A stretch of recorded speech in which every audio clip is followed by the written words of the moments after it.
노인을 무시하던 회장 아들. 그날 법정에선 모두가 얼어붙었다. 비 오는 날이었다. 검은 차가 주차장에 들어섰고 기사복을 입은 중년 남자가 먼저 내렸다. 그는 서둘러 뒷문을 열었고 회장 아들이자 그룹 부사장인 이도윤이 고개를 들며 내렸다. 그의 시선이 건물 입구 앞에 서 있던 노인에게 멈췄다. 허름한 바지에 구두는 낡고 젖어 있었고 우산도 없이 그대로 비를 맞고 있었다. 누구야?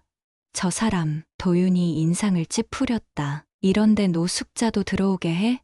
관리팀 뭐 하는 거야? 기사가 조심스럽게 다가가 노인에게 물었다. 여기 어딜 찾아오신 거죠? 노인은 고개를 들지 않은 채 말했다. 그냥 잠시 들른 겁니다. 괜찮습니다. 하지만 도윤은 이미 짜증이 폭발했다. 야, 이런 꼴로 회사 앞에 서 있는 거 자체가 민폐다. 지금 비 오는 거 안 보여? 경비 불러. 당장 쫓아내. 노인은 미동도 없이 말했다. 내 아버지는 이 회사가 이렇게까지 되길 바라지 않으셨어. 도윤의 눈썹이 찌푸려졌다. 뭐라고? 지금 누구 허락받고 아버지 얘기를 해? 노인의 말투는 이상할 만큼 침착했고 그 조용한 톤이 도윤의 신경을 건드렸다. 아버지랑 친하신 분이라도 된다는 거예요? 그제야 노인이 고개를 들었다. 회색빛 눈동자, 비에 젖은 주름진 얼굴, 그리고 낯설지 않은 미간의 주름. 잠시 도윤은 말을 잃었다. 그 눈동자에서 어디선가 본 기억을 떠올렸기 때문이다. 노인은 말했다. 아니, 난 너보다 훨씬 먼저 너희 아버지를 형이라 불렀던 사람이다. 순간 도윤의 얼굴이 굳었다. 뭐라고요? 노인은 고개를 돌려 천천히 뒷걸음쳤다. 비를 맞으면서도 미동도 하지 않은 채 말했다. 이 회사를 세운 건 내 아버지 혼자였다고 생각하겠지. 하지만 그 땅 문서를 처음으로 넘긴 건 바로 나였어. 기사는 숨을 삼켰고 도윤은 말문이 막혔다. 이 사람 도대체 누구야? 도윤의 등 뒤로 회사의 정문이 천천히 열렸다. 사람들이 웅성이고 있었다. 그리고 그날 오후 3시 도윤은 비서실장에게 한 통의 메일을 받게 된다. 제목 긴급 회장님 장례식 관련 미처 정리되지 않은 상속 문건. 그 안엔 유 원장에 서명된 또 다른 이름이 있었다. 장례식장은 조용했다. 흑백 사진 속 회장 이성태의 미소는 언제나처럼 완벽하고 권위로 가득 차 있었다. 하지만 그 앞에서 이도윤은 차마 향을 올리지 못한 채 서 있었다. 부사장 도윤, 그 누구보다도 아버지에게 인정받고 싶었던 아들이었다. 회장님은 마지막까지 말씀 없으셨어요. 비서실장 한 과장이 조심스레 말을 꺼냈다. 그런데 이건 남기고 가셨습니다. 검은 봉투, 유 원장이라는 단어, 그 옆엔 친필로 적힌 글씨. 형에게 내 마지막 뜻을 전해주길. 형, 도윤의 손끝이 떨렸다. 무슨 말씀이에요? 우리 아버지 형 없어요. 한 과장이 조용히 고개를 저었다. 도윤 부사장님, 이 문건은 1986년부터 보관되어 있었습니다. 그 안엔 이성태 회장의 육성으로 녹음된 테이프 한 개와 서명된 문서 한 장이 들어 있었다. 도윤은 스피커를 눌렀다. 지금 이걸 듣고 있을 도윤아, 내가 너에게 많은 걸 바라지도 모든 걸 주고 싶지도 않았다. 단 하나 그 사람만은 잊지 말길 바랐다. 내 형, 이성우. 내가 그렇게 함부로 말했던 그 노인, 그가 없다면 지금 이 자리에 나도 없었을 거다. 나는 내 형을 버렸다. 그리고 평생 그 대가를 안고 살았다. 하지만 너는 형제의 이름을 함부로 내뱉지 않길 바란다. 도윤의 손에서 테이프가 떨어졌다. 그 목소리가 말했다. 그날 아버지는 가족을 잃었다. 그리고 나는 아버지를 잃었다. 그날 이후 도윤은 회사의 비밀 문서함을 열었다. 그리고 거기서 아버지가 생전에 숨겨두었던 형 이성우의 지분 27%가 기록된 주주 계약서를 발견하게 된다. 도윤은 숨을 들이켰다. 이건 말도 안 돼. 그날 주차장에서 내쫓으려 했던 그 노인, 그는 단순한 노숙자가 아니었다. 그는 이성태 회장의 친형이었고 이 회사를 함께 세운 공동 설립자였다. 끝난 줄 알았던 이야기. 이제부터가 시작이었다. 1986년 5월 18일, 그날 창고 안에서 큰 소리가 들렸다. 이 땅 계약은 내 명의로 되어 있다. 낡은 창고, 회장 이성태와 그의 형 이성우, 단둘이 마주보고 있었다. 내가 넘긴 건 땅이지. 회사까지 내 뜻대로 하라고 한 건 아니야, 성태야. 이성우의 목소리는 낮고 단단했다. 하지만 이성태는 고개를 돌린 채 웃었다. 형은 늘 그래. 사람 좋고, 순하고, 믿는 구석 하나 없는 게 자랑이었지. 성태야.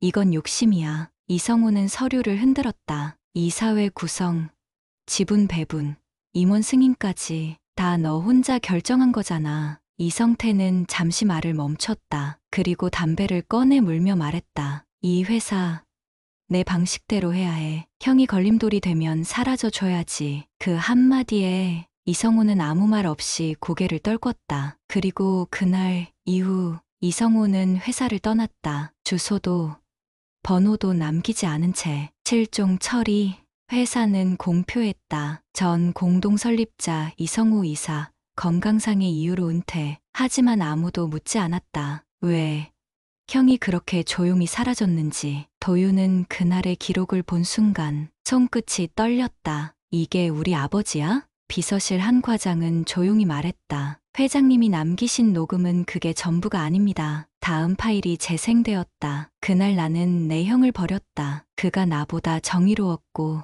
나보다 더 많은 사람들의 신뢰를 얻고 있었기 때문이다. 도윤아, 너에게 말하고 싶다. 이 회사는 결코 나 혼자의 것이 아니다. 그러니 형에게 사과해라. 너는 할 수 있잖니. 나는 못했지만 그 말에 도윤의 눈이 흔들렸다. 그럼 지금 그 사람이, 그 노인이 진짜 우리 가족이라는 거야? 한 과장이 고개를 끄덕였다.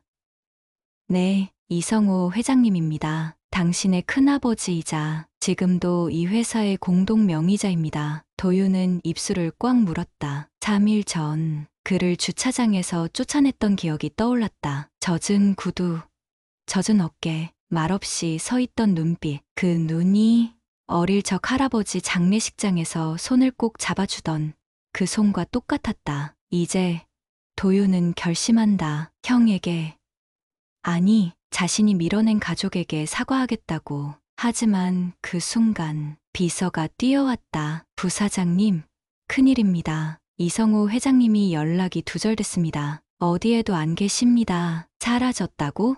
도윤의 목소리는 낮았지만 그 안엔 분명히 동요가 있었다. 도대체 어떻게 된 거야? 아직 장례 절차도 다 끝나지 않았는데 어디로 간 거야? 왜? 비서실장이 조심스럽게 대답했다. 직접 전화를 받았던 경비 말로는 이성우 회장님께서 말씀하셨답니다. 나는 이 집에 다시 돌아오지 않을 겁니다. 그 한마디 남기고 택시를 타고 사라지셨답니다. 도윤은 의자에 털썩 주저앉았다. 이럴 리가 없어. 그날 그렇게 떠날 분이었으면 왜 다시 나타나셨겠어. 책상 위에 놓인 서류들, 그 중 하나.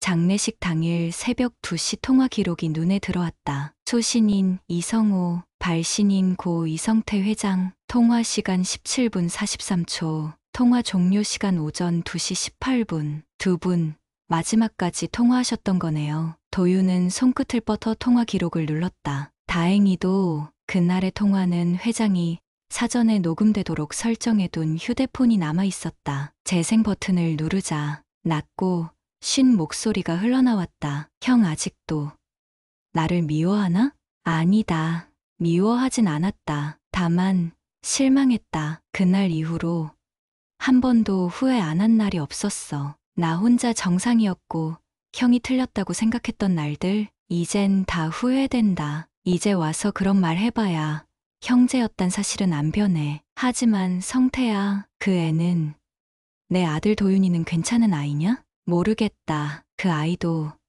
나처럼 나밖에 모르고 살아왔으니까. 그럼 그 아이는 너처럼 후회하지 않게 만들어줘. 내가 받은 상처를 그 애는 주지 않게 해줘. 그럼 그걸로 충분하다. 도윤은 숨을 들이쉬었다. 그 순간 아버지의 마지막 목소리가 다시 울렸다. 미안하다.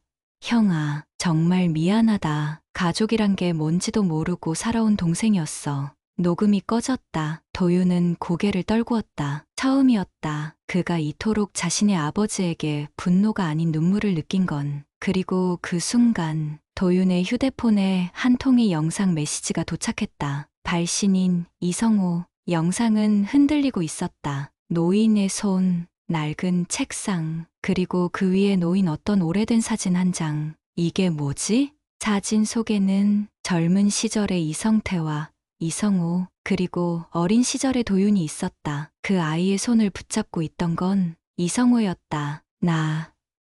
기억이 나. 그 사진은 도윤이 5살 때 교통사고로 어머니를 잃고 정신이 무너져 아무 말도 하지 못하던 그 시절. 하루 종일 그의 곁을 지키던 그 삼촌. 이름도 잊혀졌던, 하지만 마음속 깊이 새겨진 따뜻한 눈빛을 가진 남자.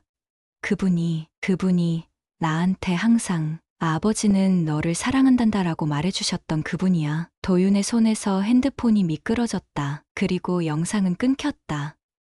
다시 이성호는 사라졌다. 단 한 장의 사진만 남긴 채 이성호의 영상이 끊긴 그날 저녁, 도윤은 처음으로 회사의 기밀 기록 보관소에 발을 들였다. 정확히 말하면 고 이성태 회장만 접근할 수 있었던 공간. 아버지가 이 공간을 단 한 번도 보여준 적이 없었는데 비서실장은 말했다. 유언장 직후 지문 등록 명령이 내려왔습니다. 부사장님에게만 개방하라는 조건이었죠. 철문이 열리고 안에는 30년 넘은 낡은 파일들, 그리고 한켠엔 1991 이성호라고 적힌 보관함이 있었다. 그 안엔 의외로 많지 않은 서류 몇 장, 그리고 오래된 테이프 하나. 녹음일 1991년 08월 14일, 제목 성우형의 계약 파기 선언. 재생, 나는 회사를 떠난다. 그리고 다시는 돌아오지 않을 것이다. 내가 이곳에 더 머물면 우리 가족은 완전히 무너질 것이다. 성태야, 넌 이제 돌아올 수 없는 강을 건넜어. 형으로서 더는 아무 말도 하지 않겠다. 하지만 한 가지만 명심해. 내가 떠나는 건 내가 나를 밀어낸 게 아니라 내가 널 지키기 위해 사라지는 거다. 도윤은 녹음을 듣는 내내 손을 떨었다. 아버지가 이걸 듣고도 아무 말도 하지 않았다고? 그는 다시 보관함을 뒤졌고 거기엔 한 장의 서류가 남아 있었다. 계약 파기 동의서, 서명자 이성호, 날인 자필 도장, 첨부 개인 지분 회수 거부 각서. 회사를 떠나면서도 지분을 돌려받지 않겠다고? 이성호는 회사를 떠나며 자신의 몫을 돌려받지 않았다. 회사의 공동설립자로서 받을 수 있었던 1,000억 원대 가치를 스스로 버린 것이다. 그리고 마지막 서류를 펼친 순간 눈을 의심할 만한 단어가 적혀 있었다. 수령인 양은정. 누구지?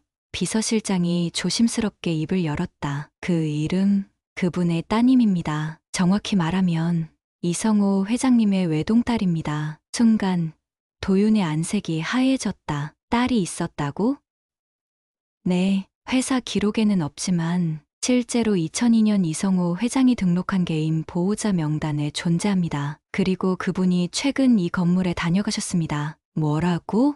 3일 전, 고 이성태 회장님 장례식 전날 밤, 그녀가 보안 출입 기록에 찍혔습니다. 도윤은 말이 막혔다. 아무도 말하지 않았다. 누구도 말해주지 않았다. 이성호는 실종된 게 아니었다. 그는 가족을 위해 그림자처럼 남아있던 사람이었다. 그 순간 도윤의 휴대폰에 새로운 알림이 떴다. 발신인 비공개. 아직 끝나지 않았습니다. 회장님의 죽음은 단순한 심장마비가 아닙니다. 도윤은 알 수 있었다. 지금 이 순간 이 이야기는 끝난 게 아니었다. 아버지의 죽음, 삼촌의 침묵, 숨겨진 딸의 등장.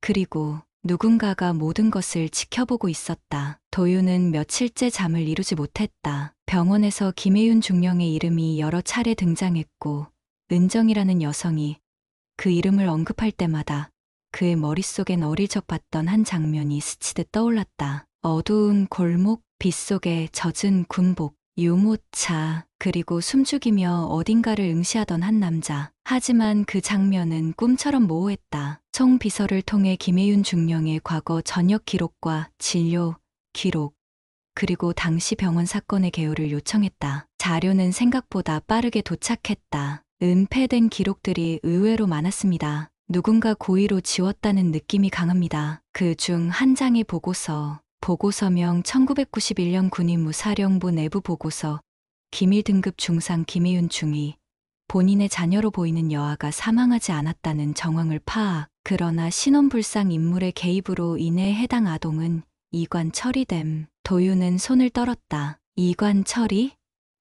이게 무슨 말이야? 죽은 게 아니라는 거야? 그는 곧장 병원 기록 보관소로 향했다. 민간 병원이 인수되기 전 국군 병원으로 사용되던 시절의 내부 도면을 뒤졌고 응급실과 회복실 사이 숨겨진 복도 하나를 찾았다. 낡은 지도 위에 연필로 표시된 글자 VIP 격리 병동 사용 중지. 그는 멍하니 입을 다물었다. 그곳은 분명 과거 누군가가 감춰져 있어야 했던 누군가가 있었던 자리였다. 며칠 전 식당에서 무시당했던 노인이 문득 떠올랐다. 그 노인의 눈빛, 말투, 그리고 뭔가를 알고 있다는 듯한 표정. 혹시 그 노인이 이 병원과 무슨 관련이 있는 건 아닐까? 도윤은 메모지를 꺼내 노인의 인상착의를 되새겼다. 그리고 은정이 머물고 있는 쉼터로 향했다. 은정은 커피를 내리고 있었다. 혹시 예전에 여기 근처에서 자원봉사했던 노인 기억나요?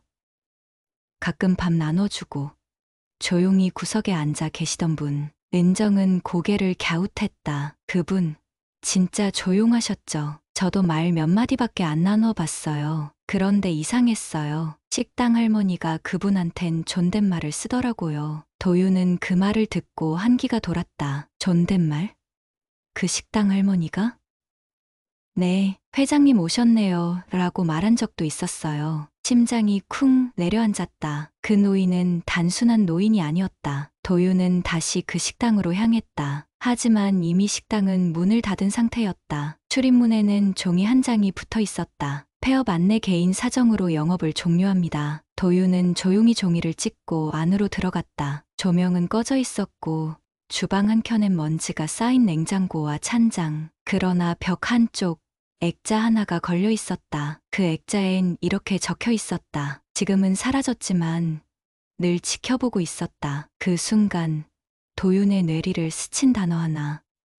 형. 도윤은 휴대폰을 꺼내 이성호 회장의 젊은 시절 사진을 검색했다. 그리고 그 노인의 얼굴과 겹쳐보았다. 말도 안 돼. 하지만 눈썹, 코선, 턱 라인, 인매, 지금껏 무시받고 사라진 노인. 그는 바로 회장 이성호의 형일지 모른다는 생각이 강하게 밀려왔다. 도윤은 처음으로 이 사건이 은정만의 이야기가 아니라 더 오래된, 그리고 이 회장 가문 전체를 흔들어 놓을 이야기임을 직감했다. 이제 이야기는 새로운 국면으로 들어서고 있었다. 도윤은 회장 이성호의 젊은 시절 사진과 노인의 얼굴을 수십 번 비교했다. 처음에는 단순한 착각일지도 모른다고 생각했지만 반복해서 볼수록 오히려 그 유사성이 더 명확해졌다. 그는 변호사였고 상속 분쟁과 위임장 위조 사건들을 수없이 다뤄온 전문가였다. 그래서 더더욱 불길한 예감이 들었다. 이건 그냥 우연이 아니야. 송비서를 통해 이성호 회장의 가족 관계증명서를 요청했지만 이상하게도 모든 문서는 완벽하게 정리돼 있었다. 기록상으로는 외동아들 이도윤 외엔 가족이 없었고 형제란 단어는 단 한 줄도 없었다. 하지만 도윤은 알았다. 이런 완벽한 문서야말로 누군가가 의도적으로 정리했다는 증거라는 걸. 그는 이 회장 일가의 본가가 있는 충북 괴산으로 향했다. 괴산 읍내의 낡은 한옥, 지금은 관리인만 가끔 들르는 빈집이었다. 도윤은 그곳에서 먼지 가득한 창고 문을 열었다. 그 안에는 누렇게 바랜 서류들과 사진, 그리고 두꺼운 족보책 하나가 있었다. 그는 손전등을 비추며 책을 펼쳤다. 그 순간 책 사이에서 종이 하나가 떨어졌다. 1967년 작성유언장 형식. 장남 이성만에게는 공가, 재산 일체를 상속한다. 단, 차남 이성호가 책임질 수 없는 상황일 시 상속권은 장남에게 복귀된다. 이성만? 처음 보는 이름이었다. 하지만 서류에 찍힌 도장은 분명 정식 법정 문서의 것. 그리고 다음 장, 이성만이라는 이름 아래 흐릿하게 적힌 작은 글씨. 1991년 신변 이상으로 사망 처리, 실종 기록 병합. 도유는 소름이 돋았다. 이성만 그 노인의 이름인가? 도유는 서울로 돌아오자마자 법원 등기소를 통해 이 회장 일가의 재산 이전 내역을 조회했다. 그리고 한 건의 특이한 거래가 눈에 띄었다. 2001년 3월 2일 상속권 자동 포기 등록자 이성만. 말이 안 돼. 사망 처리된 인물이 어떻게? 그는 다시 서류를 넘겼다. 그리고 마지막 페이지 하단 상속권 포기 동의서 본인의 의지에 따라 재산에 대한 일체 권리를 포기함. 그는 더 이상 머뭇거릴 수 없었다. 그날 밤 도유는 식당 벽에 걸린 사진을 다시 꺼내 들었다. 그 안에 노인, 그리고 지금까지 드러난 사실들, 모든 것이 연결되기 시작했다. 그는 중얼거렸다. 만약 그 노인이 정말 회장의 형이라면 이건 단순한 가족 비밀이 아니야. 상속 조작, 실종 위장, 그리고 은정이 감춰진 이유까지 모두 그 하나의 이름, 이성만으로 이어져 있어. 도유는 다시 노인을 찾아야겠다는 확신을 가졌다. 이제 더 이상 의심이 아니라 확인만 남아 있었다. 그리고 도유는 그가 마지막으로 봤던 장소, 그 식당 근처를 다시 찾기로 결심했다. 그 노인을 다시 만나야만 이 이야기가 끝날 수 있었다. 도유는 그날 밤 마지막 단서가 남아있는 곳으로 향했다. 노인을 처음 마주했던 허름한 식당 골목, 세월에 찌든 간판과 닫힌 셔터,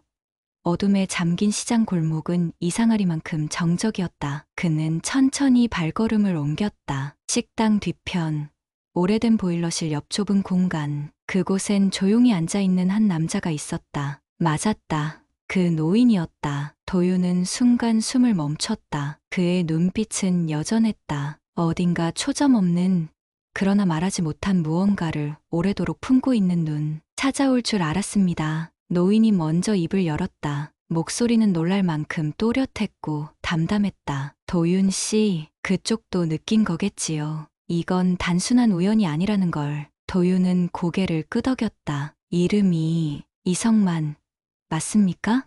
노인은 대답 대신 천천히 고개를 끄덕였다. 내 이름이 어디까지 남아있는지는 모르겠지만 난 한 번도 그 이름을 버린 적이 없습니다. 식당 뒤편, 오래된 나무 의자에 둘은 나란히 앉았다. 공기엔 먼지와 습기, 그리고 오래된 기억의 냄새가 섞여 있었다. 노인은 조용히 입을 열었다. 난 동생을 지키려 했어요. 어릴 땐 그 아이가 늘 울보였거든요. 형 하며 매달리던 그 눈이 얼마나 약했는지. 그 애를 강하게 키우고 싶었어요. 내 방식대로. 하지만 그 방식이 틀렸습니다. 내가 무너지던 날 그 애는 변했죠. 처음엔 나를 찾아다녔어요. 왜 사라졌는지, 왜 형이 자신을 버렸는지. 그러다 어느 날 그 애는 날 지우기로 했습니다. 그렇게 난 죽은 형이 되었죠. 도유는 차마 말을 잇지 못했다. 하지만 그게 끝이 아니었어요.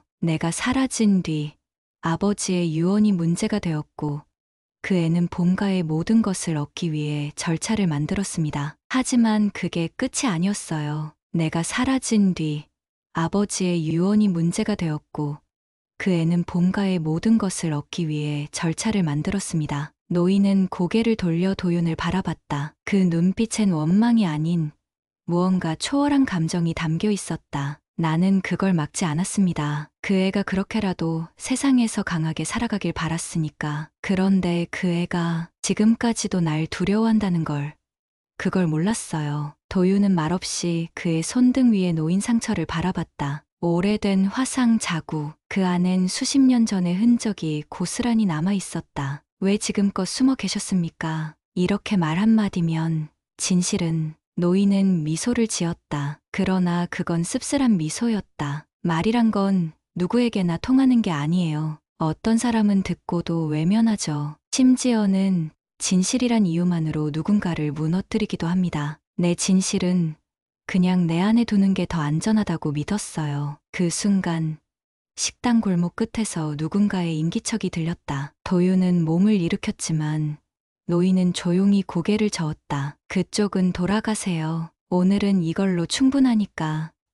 하지만 도윤 씨, 이건 이제 내 이야기만이 아닙니다. 이성우의 이야기이기도 하고 이 가문의 이야기이기도 해요. 그걸 세상에 꺼내려면 준비가 필요하죠. 그 말과 함께 노인은 다시 어둠 속으로 천천히 몸을 숨겼다. 도윤은 그 자리에 한참을 서 있었다. 비가 내리기 시작했다. 조용히, 아주 조용히 오래된 골목에 진실의 빗소리가 스며들고 있었다. 그날 이후 도윤은 단 한순간도 노인의 말을 잊을 수 없었다. 형의 자리를 지우고 올라선 동생, 그리고 그 그림자 속에서 평생을 침묵한 사내. 이건 단순한 가족사가 아니었다. 한 기업의 역사이자 한 도시의 경제를 쥐고 흔드는 이름의 진짜 시작이었다. 도윤은 마음을 정리했다. 더는 머뭇거릴 이유가 없었다. 그는 바로 회장실로 향했다. 서울 중심부 초고층 빌딩의 꼭대기층. 회장 이성호의 집무실 앞에 선 도윤은 손에 쥔 문서를 꼭 쥐었다. 그 안에는 족보 사본,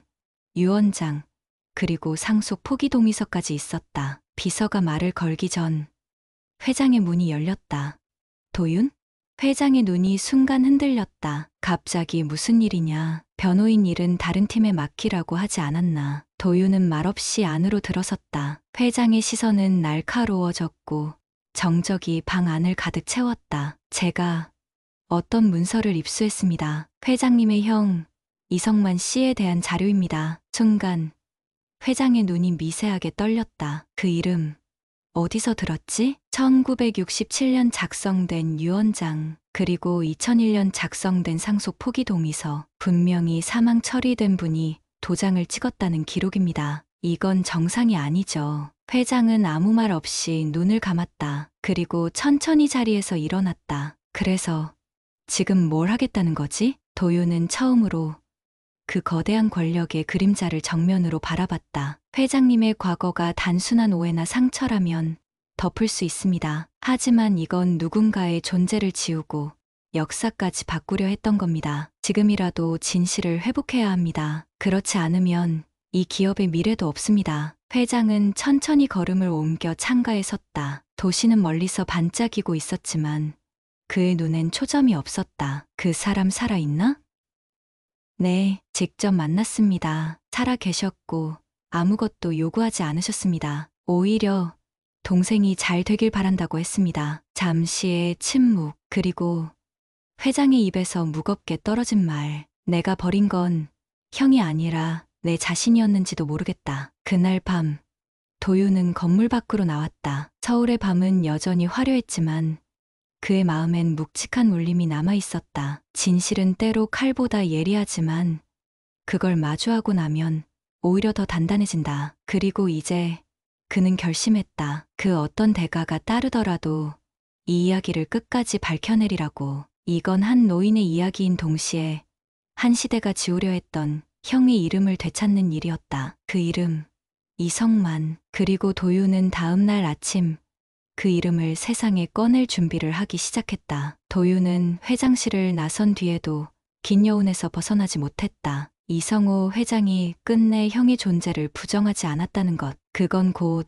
자신이 짊어진 과거의 무게를 알고 있다는 뜻이었다. 그러나 도윤은 그걸로는 충분하지 않았다. 진실이 단둘 사이에 머물러서는 안 된다. 이건 한 사람의 명예를 복원하는 일이자 사라진 이름을 다시 세상으로 데려오는 일이었다. 도윤은 다시 식당 골목으로 향했다. 노인은 여전히 그 자리에 있었다. 낡은 상가의 그림자 아래 변하지 않은 표정으로 도윤을 맞았다. 왔군요.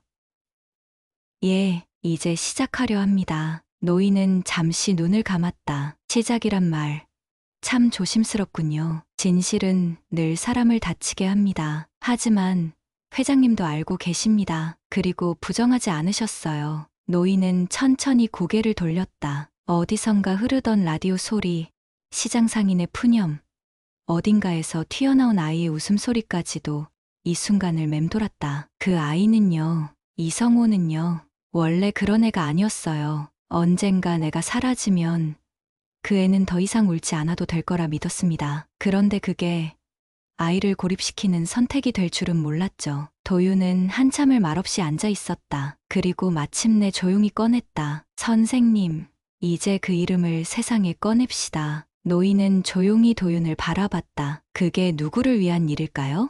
모두를 위한 일입니다. 회장님도 선생님도 그리고 지금까지 그 이름조차 알지 못했던 사람들에게도요. 노인은 잠시 입을 다물었다. 그리고 작게 웃었다. 그럼 준비하시죠. 내 이름은 이성만.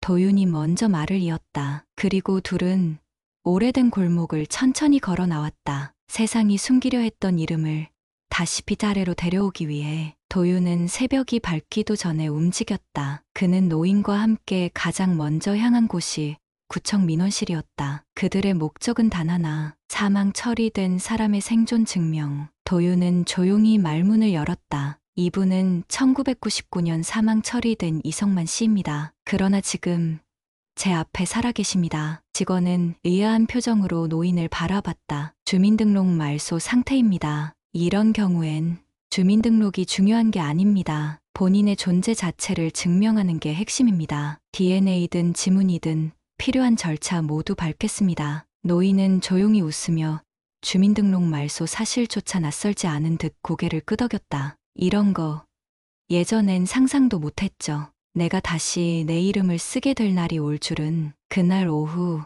도윤은 언론사 한 곳과 조용히 접촉했다. 공식 보도는 아니었다. 단지 오래된 실종 사건에 대한 인권 복원 프로젝트로 접근했다. 기자는 호기심 가득한 눈으로 노인을 바라보았다. 정말 이 회장님의 형님이 맞습니까? 네, 저는 이성만입니다. 40년 전 제 삶을 내려놨고 이제야 다시 이름을 꺼냅니다. 노인의 목소리는 떨림 없이 단단했다. 기자의 손놀림은 점점 바빠졌고 카메라 렌즈가 조용히 돌아가며 그의 얼굴을 조심스럽게 담아갔다. 그날 저녁 작은 온라인 커뮤니티에 글 하나가 조용히 올라왔다. 회장 이성우. 그의 형은 죽지 않았다. 글 말미엔 이렇게 적혀 있었다. 우리는 단 한 사람의 이름을 잊었다. 하지만 그 이름은 결코 사라진 적이 없다. 그리고 도윤은 그날 밤 다시 노인을 찾아가 조용히 말했다. 이제 시작입니다. 노인은 미소 지으며 대답했다. 그래요. 이제 정말 내 이름이 돌아왔네요. 도윤은 하늘을 올려다보았다. 서울의 밤은 유난히 밝았다. 그 밝음 속에 오랫동안 지워졌던 한 이름이 조용히 떠오르고 있었다. 그 이름, 이성만. 세상은 그를 다시 기억하기 시작했다. 이성만의 이름이 온라인에 올라온 지 불과 하루. 조용했던 물결이 조금씩 일렁이기 시작했다. 혹시 진짜야? 회장 이성호에게 형이 있었다고. 그럼 지금까지는 뭔데? 댓글이 붙기 시작했고 언론사들이 하나둘 움직이기 시작했다. 하지만 그보다 먼저 움직인 건 바로 회장실이었다. 다음 날 아침 도윤은 자신이 근무하던 법무팀으로부터 전화를 받았다. 도윤 씨, 혹시 본인이 유출한 자료 있습니까? 무슨 말씀이시죠? 회장실 쪽에서 도윤 씨와 관련한 내부 감찰 지시가 떨어졌습니다. 사유는 가족 관련 허위 자료 유출 및 회사 명예 실추 가능성. 도윤은 한숨을 내쉬며 핸드폰을 내려놓았다. 예상하지 못했던 건 아니다. 숨기겠다는 거군요. 끝까지. 그날 오후 도윤은 노인을 찾아가 조용히 전했다. 이름이 올라가자마자 바로 대응이 시작됐습니다. 저는 회사에서 징계 절차에 들어갈 겁니다. 기사화도 늦춰질 수 있고요. 노인은 담담하게 말했다. 두려운가요? 아니요. 지금은 오히려 분명해졌어요. 그 이름을 왜 감췄는지, 왜 이 진실이 어떤 사람들에겐 끝까지 드러나선 안 되는 건지. 노인은 조용히 고개를 끄덕이며 낡은 다이어리 하나를 꺼내 도윤에게 건넸다. 이건 1983년부터 1995년까지 제가 썼던 기록입니다. 그 안엔 내가 사라진 뒤 어떤 이들이 날 찾아왔는지도 누가 협박했는지도 적혀 있죠. 도윤은 천천히 그 다이어리를 펼쳤다. 붉은 펜으로 그어진 이름들. 이성우, 박상무, 장비서, 그리고 고문회의록이라는 단어. 이게 세상을 움직일 겁니다. 노인은 미소 지었다. 이젠 더 이상 내 이름을 숨기지 않아도 되니까요. 도윤은 다이어리를 품에 안고 골목을 나섰다. 이제 그들의 반격이 시작되는 순간이었다. 그리고 세상은 이성호가 아닌 이성만을 주목하기 시작했다. 다이어리를 품에 안고 돌아온 밤. 도윤은 형광펜으로 하나하나 표시하며 내용을 정리하기 시작했다. 그 안엔 단순한 메모가 아니었다. 사라진 형이 누구에게 어떤 방식으로 지워졌는지가 고스란히 적혀 있었다. 1984년 6월 13일 본가로 돌아가던 중 모르는 차량 2대에게 미행. 한 남자. 내 이름을 묻다. 1985년 10월 장비서란 자. 나를 찾아와 이성호 회장의 이름으로 경고함. 절대 돌아오지 말라고. 1986년 형제 상속 문제 관련 고문회의 개최. 정관 변경 추진 중. 날짜, 이름, 상황 모두 하나의 퍼즐처럼 짜여 있었다. 그 다음 날 도윤은 노인을 모시고 작은 공증 사무소를 찾았다. 다이어리의 내용 중 법적으로 증빙 가능한 부분부터 공식화시키기 위해서였다. 공증 받으시는 사유가 기억을 공식화하려 합니다. 이 기록은 단순한 개인 일치가 아닙니다. 대한민국 재계 1위 기업의 회장직을 둘러싼 실종과 조작의 증거입니다. 공증인은 조용히 노인의 신분증을 확인하고 다이어리를 손에 들었다. 이 기록이 사실이라면 꽤 큰 파장이 있겠습니다. 노인은 웃었다. 사실이 아니라면 나는 지금 여기 없었겠죠. 같은 시각 이성우 회장은 비서진과 회의 중이었다. 그는 평소와 달리 말이 없었다. 장 비서가 조심스레 입을 열었다. 회장님, 도윤 씨와 관련된 보도는 아직 잠잠합니다. 우리가 선제 대응하면 그럴수록 오히려 관심을 부추길 수 있다. 이성호가 처음으로 입을 열었다. 그의 눈엔 어딘가 피로와 미묘한 감정이 서려 있었다. 이제 와서 형을 지웠던 과거를 아무 일 없던 것처럼 돌릴 수 있을까? 며칠 뒤 한 온라인 언론이 조용히 그러나 날카롭게 하나의 기획 기사를 내보냈다. 한 사람의 이름이 사라지기까지 다이어리로 본 이성만 실종 사건. 그리고 그 기사 속에는 조용히 공개된 다이어리의 일부 사진과 함께 도윤의 인터뷰 한 줄이 담겨 있었다. 지워진 이름이란 없습니다. 지운 사람만 있을 뿐이죠. 이제 세상은 조금씩 이성만이 누구인지 묻기 시작했다. 그리고 그 질문은 곧 이성호를 향해 날아들고 있었다. 한 사람의 이름이 사라지기까지. 그 기사는 하루 만에 SNS와 포털 실시간 검색어를 뒤흔들었다. 진짜 형이 살아있었던 거야? 회장이 숨긴 진실. 이거 영화 아냐? 도윤이라는 직원. 진짜 대단하다. 그 용기. 댓글 수만 개. 공유 수는 수십만 건을 넘기고 있었다. 그 시각 도윤은 고요한 카페 구석에 앉아 있었다. 맞은편엔 조용히 도윤을 바라보는 언론사의 편집장이 앉아 있었다. 우리는 이걸 보도할 준비가 되어 있습니다. 다만 회장 측에서 명예훼손 경고장을 보냈어요. 그건 예상했습니다. 하지만 증거는 확실합니다. 공증된 다이어리, 실존 인물의 증언, 그리고 영상 기록. 도윤은 핸드폰을 꺼내 화면을 틀었다. 노인이 직접 자신의 이름과 가족사를 밝히는 영상. 그 목소리는 떨림 없이 오히려 담담하게 흘러나왔다. 이성만입니다. 이성호 회장의 형이고 사라졌던 사람입니다. 편집장은 눈을 떼지 못했다. 다음 날 이성호 회장은 공식 입장을 발표했다. 회장실 정면에 선 그의 표정은 굳어 있었고 수많은 기자들이 셔터를 눌렀다. 저는 지금 큰 혼란. 이성호의 기자회견 다음 날 기업 커뮤니티부터 재계 칼럼까지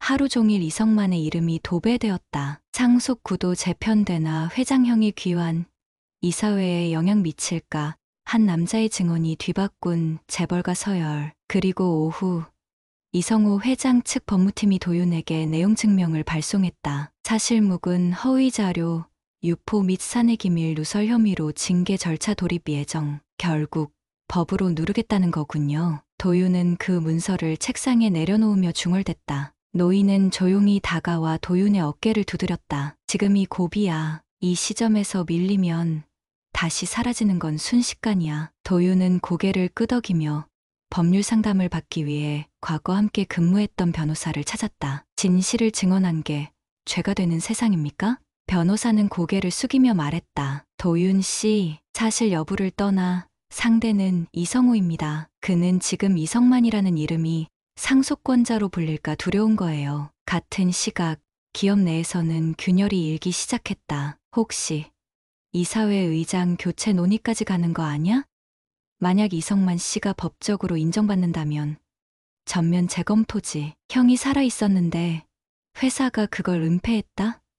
이건 민사 문제가 아니야. 직원들 사이에 돌던 소문은 고추주들에게 번졌고 주가가 소폭 출렁이며 경제지혜까지 다뤄지기 시작했다. 그리고 그날 밤 노인은 조용히 창밖을 바라보다가 도윤에게 입을 열었다. 내가 이 회사를 원했던 게 아니야. 이름 하나, 가족이라는 울타리 하나만이라도 인정받고 싶었을 뿐이야. 도윤은 대답하지 않았다. 노인의 옆모습에는 분노보다도 더 깊은 허탈감이 묻어 있었다. 그런데 세상이 나를 보는 방식이 또다시 숫자와 지분으로만 돌아가는 걸 보니 내가 여전히 사람으로 살 수 있을까?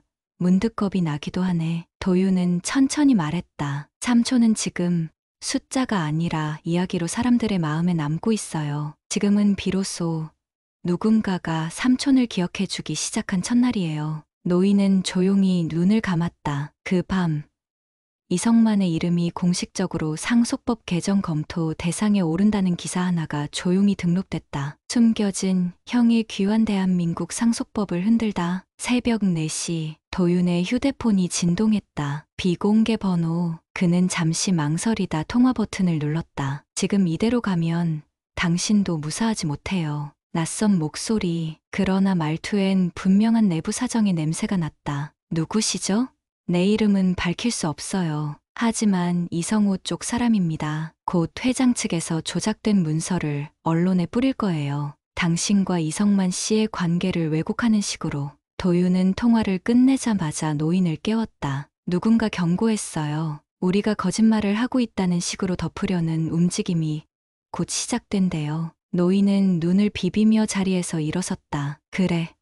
그가 그렇게 쉽게 내려올 리 없지. 우리가 더 빨라야 해. 도윤은 책상 서랍에서 봉투 하나를 꺼냈다. 며칠 전 받은 투서였지만 발신자도 출처도 불분명해 믿지 못하고 있던 것이었다. 이 안에 오래전 이성만 씨의 입원 기록과 강제 진단서가 있어요. 회사의 사적병원에서 강제로 정신질환 진단을 내리고 행불 처리한 문건. 그날 오후 도윤은 서울의 한 방송국 건물 안에 있었다. 정면 카메라 앞에서 그는 천천히 마이크를 들었다. 이성만 씨는 살아 있습니다. 그는 정신병원이 아닌 회사의 사적 욕망에 의해 사라졌던 것입니다. 그리고 도윤은 봉투를 열었다. 여기 그 증거가 있습니다. 1985년 9월 강제 입원 서류.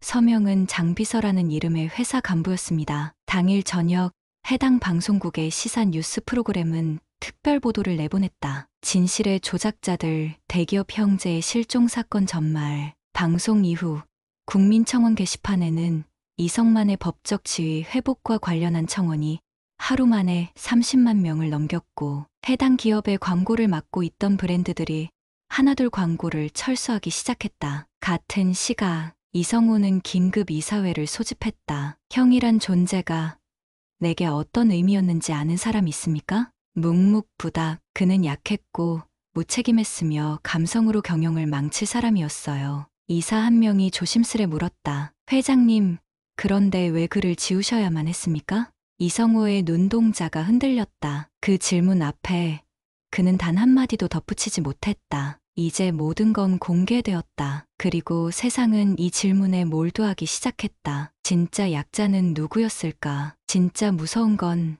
침묵이었을까? 조작이었을까? 그리고 사람들은 도윤의 이름도 함께 기억하기 시작했다. 그날 진실은 외면당했지만 오늘은 아니다. 도윤은 새벽부터 바쁘게 움직였다. 방송 이후 도착한 수백 통의 이메일, 법무법인으로부터의 협조 요청, 무명의 시민들이 보내온 제보까지. 그는 서랍 속 이성만의 다이어리를 꺼내 한 장씩 다시 펼쳤다. 거기엔 숫자보다 따뜻한 기억, 경영이 아닌 사람 이야기가 적혀 있었다. 우린 그동안 사람의 기록을 숫자로만 측정했지. 노인은 창가에 앉아 조용히 중얼댔다. 이제 내 이름이 숫자 아닌 말로 불릴 수 있겠구나. 같은 시각 서울중앙지법. 도윤은 변호사와 함께 법적 생존자 확인 청구와 명예 회복을 위한 법적 절차에 돌입했다. 우리는 실종으로 처리됐던 고인이 살아있음에도 그의 권리와 이름이 40년 가까이 유린된 점에 대해 공식적 회복을 요청합니다. 재판부는 정적 속에서 고개를 끄덕였다. 그리고 그 소식은 이성우 대 이성만이라는 헤드라인으로 실시간 트렌드에 올랐다. 실종자 이성만,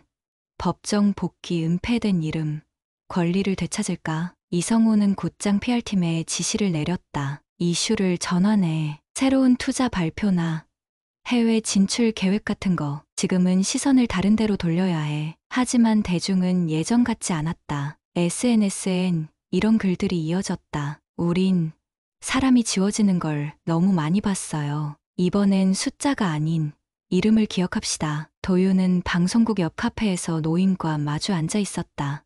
삼촌, 이제 진짜 시작이에요. 법과 이름, 이 둘을 함께 회복해야죠. 노인은 조용히 손을 내밀었다. 고맙다. 넌 내 인생에 처음으로 나타난 가족이야. 두 손이 맞닿는 순간, 이야기는 다시 사람에게로 돌아가고 있었다. 그날 밤, 한 언론사는 이성만을 직접 인터뷰한 첫 단독 기사를 내보냈다. 나는 형이 아닙니다. 단지 잊히지 않길 바랄 뿐입니다. 그리고 기사 하단엔 이런 문장이 적혀 있었다. 한 남자의 이름이 되살아나는 데 걸린 시간 38년. 그의 시간은 이제서야 흐르기 시작했다. 서울중앙지법 제3민사합의부. 이날은 법정 안에 수십 개의 언론 카메라와 방청객이 몰려들었다. 이성만, 도윤, 그리고 이성우의 법무팀까지 대한민국 재계의 심장부에서 가장 오래된 균열이 드러나는 순간이었다. 피고 이성우 측은 실종 사실에 대한 고의적 은폐를 부인하고 있습니다. 재판부의 말에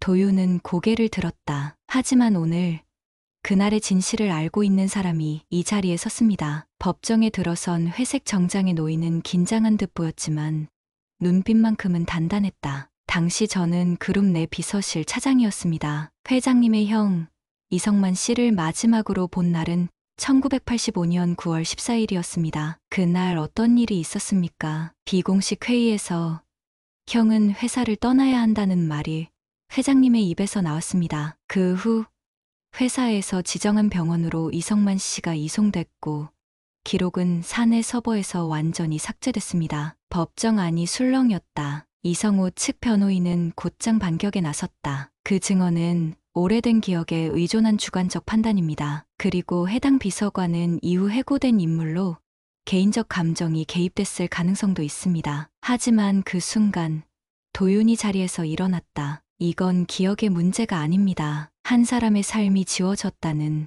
존재의 증거입니다. 그는 책상 위에 서류를 올렸다. 여기엔 이성만 씨의 과거 입원일지, 강제 진단서, 그리고 당시 병원 내부 인트라넷에서 복구된 전자기록이 있습니다. 재판부는 조용히 서류를 받아들고 고개를 숙였다. 그날 저녁 재판 영상은 유튜브를 통해 실시간으로 편집 확산되며 사제의 중심에 올랐다. 침묵을 깬 내부자, 재벌가 38년 은폐의 증인 나는 기억합니다. 이성만의 귀환을 증언한 자. 한편 SNS에선 이런 글이 급속히 공유됐다. 진짜 정의는 거창한 게 아니야. 단지 누군가가 기억하고 있다는 사실이야. 그날 밤 도윤과 노인은 집으로 돌아오지 않았다. 둘은 잠시 한강변에 앉아 흐르는 물결을 바라보았다. 삼촌, 두려우세요? 조금은. 하지만 오늘은 내 이름을 다시 부른 사람들이 있었어. 그거면 충분해. 도윤은 미소 지었다. 그리고 하늘 위 조용히 별이 하나 떨어졌다. 그건 마치 오랜 시간을 뚫고 돌아온 이름 하나가 세상의 기억 속에 다시 떠오르는 순간 같았다. 서울중앙지법 앞 수백 명의 시민이 몰려들었다. 도윤과 이성만의 재판이 열리는 날, 법원 앞은 마치 축제와도 같은 열기로 가득했다. 이게 단지 한 사람의 재판이 아닙니다. 우리 사회가 잊은 이름을 다시 불러내는 일이에요. 인터뷰에 응한 한 시민은 손에 이성만의 이름을 돌려주어라 적힌 피켓을 들고 있었다. 법정 안. 재판부는 드디어 예비 판결을 언급하기 시작했다. 본 재판부는 원고 이성만 씨가 1985년 이후 정신병원에 강제 입원되었고 그 과정에서 법적 절차의 위반과 인권 침해가 있었음을 인정합니다. 법정 안의 공기는 얼어붙었다. 이에 따라 원고의 법적 신분 회복을 위한 절차를 즉시 개시하며 가족관계 등록부 및 기업 등기부상의 신분 회복을 추진할 것을 권고합니다. 도윤은 자리에서 조용히 눈을 감았다. 그의 손등 위로 노인의 주름진 손이 덮였다. 고맙다. 도윤아, 정말 고맙다. 노인의 눈가엔 눈물이 맺혀 있었다. 그 순간 방청석 뒤쪽에서 한 남성이 일어섰다. 이성호였다. 재판장님, 한마디 해도 되겠습니까? 봄바람이 부는 어느 날 도윤은 노인과 함께 오래된 단독주택 앞에 섰다. 여기 어릴 적 제가 살던 집이에요. 노인은 담벼락을 바라보며 천천히 걸음을 옮겼다. 잊고 있던 기억의 파편들이 골목길 사이사이에서 깨어나는 듯했다. 담장 너머로 들리던 엄마의 이름, 비 오는 날 아버지가 불러주던 내 이름도 여기서 사라졌지. 도윤은 노인의 팔을 잡고 말했다. 하지만 이제 삼촌의 이름은 되찾았어요. 잊히는 게 아니라 다시 시작되는 겁니다. 뉴스에서는 후속 보도가 이어졌다. 이성만 씨, 사회복지재단 설립 추진 기억을 지키는 집 실종자 가족 지원 공간 조성 예정. 그의 이름으로 설립되는 공간. 사라졌던 사람들의 이야기를 기록하고 잊힌 존재들에게 새로운 삶의 자리를 만들어주는 일. 노인은 말했다. 내가 살아있다는 걸 이제 증명하지 않아도 되잖니. 대신 나와 같은 사람들을 위해 내 이름을 쓰고 싶구나. 며칠 뒤 재단 설립 발표회. 도윤은 무대에 올라 마지막 인사를 남겼다. 오늘 우리는 단지 한 사람의 이름을 찾은 것이 아닙니다. 사람이 사람으로 존재할 수 있는 세상을 다시 확인한 겁니다. 기억은 사라져도 이름은 남습니다. 그리고 그 이름은 누군가의 온 인생을 담고 있습니다. 박수 소리 속에서 노인은 조용히 무대 아래를 바라보았다. 홀로 앉은 노인의 눈가에 맺힌 눈물은 억울함도 분노도 아닌 단 하나의 감정, 바로 존엄이었다. 그는 이제 누군가의 그림자가 아닌 자신만의 빛으로 세상 앞에 서 있었다. 그날의 이야기 끝. 그날 잊혀졌던 이름 하나가 세상을 바꿨다. 그리고 당신의 이름 역시 어느 날 누군가에게 길이 될 수 있다. 그날을 위해 우리는 계속 이야기를 기록합니다. 그날 당신의 이름은 어디에 있습니까?